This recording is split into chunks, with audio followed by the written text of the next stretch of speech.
जो अमर पिता शिव के हम आप संतान हैं, यह दीपोत्सव उस बात का साक्षी है कि हे अमर पिता के संतान, उठो, जागो और जगत गुरु शिव का आश्रय लो। दीप से दीप जलाते रहेंगे, प्रेम की गंगा बहाते रहेंगे। यही इस संकल्प का सार है। दीप से दीप जले, जिनके आगमन में दिए जले, आज वो हैं, उनकी उपस्थिति में भी दिए जल रहे हैं। और इस दिए की रोशनी एक प्रतीकात्मक है जो यह आगाज दे रही है इस धराधाम पर पूरे विश्व को कि तुम शिव गुरु के आश्रय में आओ और प्रकाशवान हो जाओ। जिसकी घोषणा, जिसका जयघोष इस कालखंड के महामानव, इस युग के युग पुरुष साहब श्री हरिंद्रानंद जी ने की है। दिए जल रहे हैं रात और दिन, दिलों में दिए जल रहे हैं। ये दिया विश्व के हर दिल में जले। हम अपने साहब और दीदी से आशीर्वाद मांगते हैं कि आपके संकल्प की स्थापना वो विश्व के एक एक प्राणी में हो और विश्व गुरु भारत फिर से विश्व गुरु शिव के साथ विश्व के आध्यात्मिक वितान पर एक अमिट हस्ताक्षर छोड़े। यह प्रार्थना है आपके चरणों में गुरुदेव, स्वीकार करिए, स्वीकार करिए, स्वीकार हो।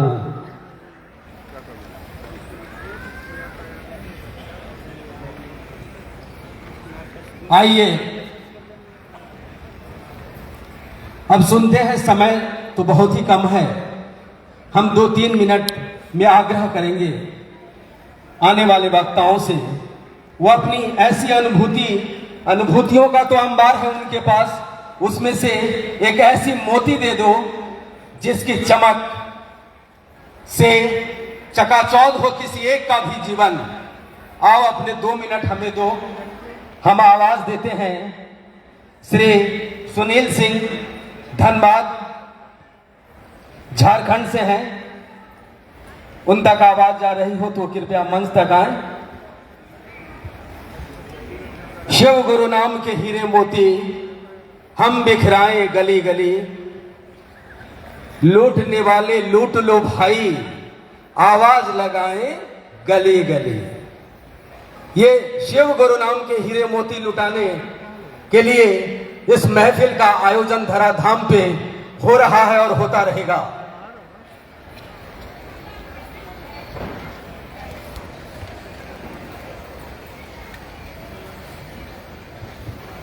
सभी आगत गुरु भाई गुरुवानों को इस अंतर्राष्ट्रीय सम्मेलन में मेरा हार्दिक नमन है।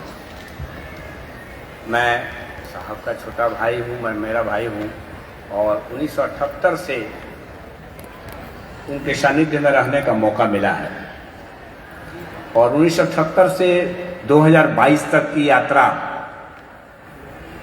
का एक आयाम मैं आपको बताने जा रहा हूँ, क्योंकि मैं 2 मिनट में ही मेरे लिए समय है। मेरा पूरा परिवार, मेरे पिताजी, मेरी माँ पूरी तरह से नास्तिक थे। ना ही तो हम लोग पूजा पाठ करते थे, ना ही किसी मंदिर मस्जिद में माथा झुकाते थे। हमें यह यकीन था कि हम कर्मों के बल पर अपनी दुनिया सजा लेंगे।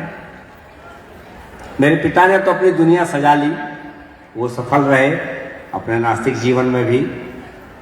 परंतु मैं 1984 से लेके 1991 तक 7 साल तक IAS, PCS और दुनिया की तमाम नौकरी की परीक्षाओं में फेल करता रहा।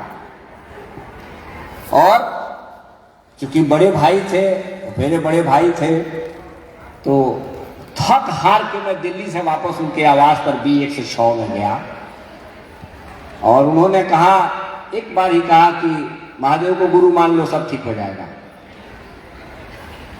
और मैं अब 7 साल हार चुका था। मेरे जीवन के 7 साल बीत चुके थे और पूरी तरह से एमए के बाद मैं फिर फेल करता था। और एक विचार सी कौन थी मन में कि मान लेना चाहिए, अब तो काफ़ी हार चुका हूँ, अब दम नहीं है। और मैंने शिव को गुरु माना। B106 में मेरा हवन के साथ मैं गुरु का शिष्य बना, महादेव गुरु मेरे हुए। और उसके बाद से जो मुझे सफलता आज तक मिली है उसके वर्णन करने की ज़रूरत नहीं है, मेरे परिवार के या घर के जो लोग हैं जानते हैं, और वर्णन करने की का समय नहीं है। मैं विभिन्न तरह की सफलताओं में ऐसे चलता चला गया जैसे लगा कि मैं कभी इसके पहले फेल ही नहीं किया हूँ। और एक नई इबारत मैंने लिख दी है। और आज मेरे जीवन में जो कुछ भी है, अर्चित आनंद के साथ मैं काम भी कर रहा हूँ व्यवसायिक जीवन में, और किसी कदम पर मुझे आज तक असफलता नहीं मिली। 1991-92 के बाद मैं जीवन के जिस तरफ चला, जिस तरफ मैं पैर बढ़ाया, मुझे सफलता मिली। और इतनी बड़ी बड़ी सफलता मिली कि वो वर्णन शब्दों में यहाँ नहीं किया जा सकता है। मैं यही कह सकता हूँ कि मैं 1991 के बाद जो परचम मैं नहीं लहरा सका था अपने जीवन काल में, वो परचम मैंने लहरा दिया है। और आज मैं संस्कृत का पोस्ट ग्रेजुएट और IIT में मैं पढ़ाता हूँ, और मुझे IIT पैसे देती है पढ़ाने के लिए। अब इससे बड़ी कोई अनुभूति नहीं हो सकती है, इससे बड़ी कोई महादेव की दया नहीं हो सकती है। Indian institute of science Bangalore में मैं जब प्रेजेंटेशन देता हूँ तो लोग पूछते हैं कि आपकी डिग्री, मैं कहता हूँ संस्कृत से MA हूँ, सब लोग सर ठोक लेते हैं। तो मैं कहता हूँ कि महादेव की दया है। और इससे बड़ा कोई उदाहरण नहीं हो सकता है कि एक संस्कृत का बच्चा और IIT में पढ़ाता हुआ पैसा भी लेता हो। मैं इन्हीं चंद शब्दों के साथ पुनः अपने बड़े भाई वरेण्य गुरु भ्राता और महादेव के चरण कमलों में नमन अर्पित करता हूं। और आप सभी को निवेदन करता हूं कि महादेव गुरु से बड़ा विश्व में कोई नहीं है। आप एक बार नहीं 1000 बार टेस्ट कर लीजिए। अंग्रेजी में वो कहा करते थे पुट टू टेस्ट एंड जज बाय रिजल्ट। तो एक बार आप आजमा के देख लीजिए मेरे महादेव गुरु को। नमस्कार।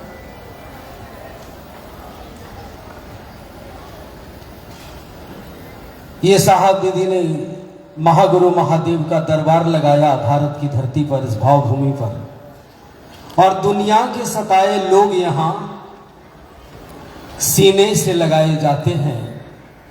ये निजाम है इनकी महफिल का। आइए आगे सुनते हैं भाई मुकेश कुमार जो दिल्ली से हैं। श्री मुकेश कुमार, दिल्ली।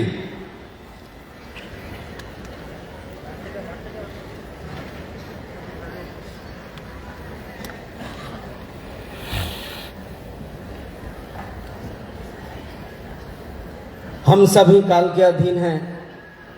समय सीमा का ध्यान रखना हमारा कर्तव्य है। 2 मिनट में अपनी अभिव्यक्ति हम रखेंगे।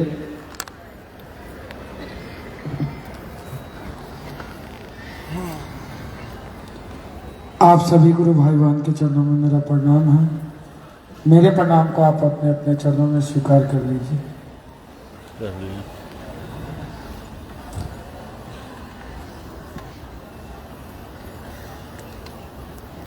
महादेव की दया से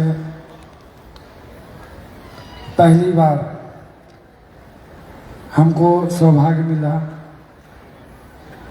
अंतर्राष्ट्रीय संगोष्ठी में 2 शब्द बोलने के लिए।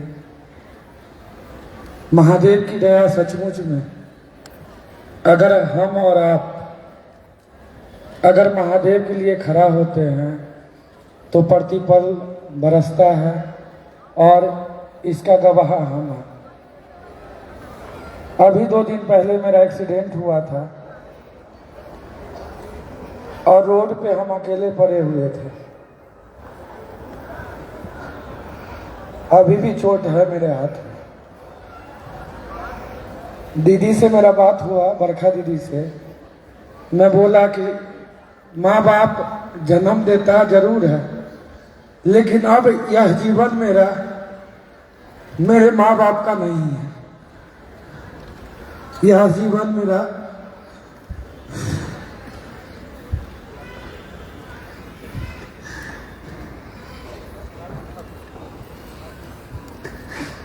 साहब दीदी का है, क्योंकि इससे पहले भी साहब दीदी हमको मौत के कुआं से रांची में ही हम 9 बजे रात में कुआं में गिरे थे और साहब हमको कुआं से बाहर लाए। और बरखा दीदी ही थी जो मलहम पट्टी करके हमको वापस दिल्ली सुरक्षित भेजी थी। और पैसा मोबाइल सब कुआं में था।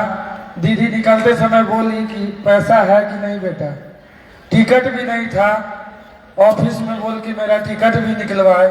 और परसों भी अगर महादेव नहीं होता तो सचमुच में नहीं बचता मैं।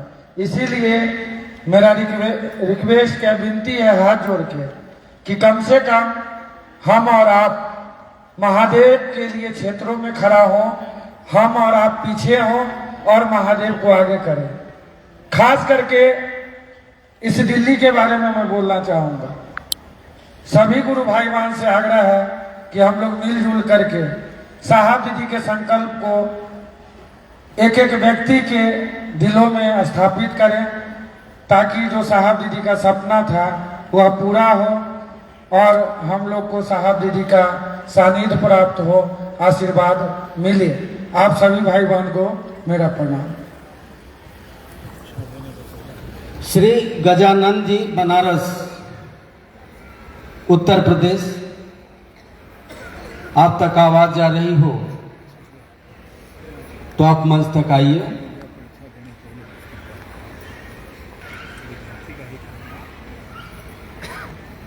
हमारे गुरु शिव एक अनुभूति, साहब दीदी की आध्यात्मिक यात्रा, जिसमें हम आप सभी एक यात्री हैं, जो यात्रा अखंड है। भाई गजानंद जी,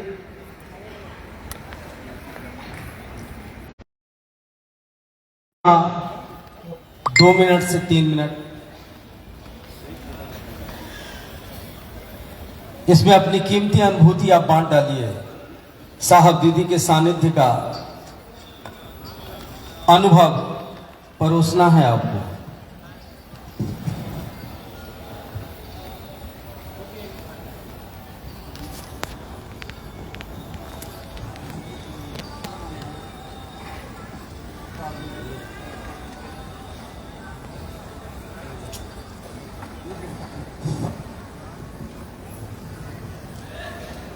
आप सभी भाई बहनों के चरणों में मेरा प्रणाम। एक अनुभूति के विषय में पूछा गया। अनुभूति तो सचमुच में हर शिव शिष्यों के पास एक नहीं हजारों अनुभूति जरूर होगा, लेकिन इसी संगोष्ठी से संबंधित मैं एक छोटा सा अनुभूति आपको सुनाने जा रहा हूं, ताकि आप संगोष्ठी में आए हैं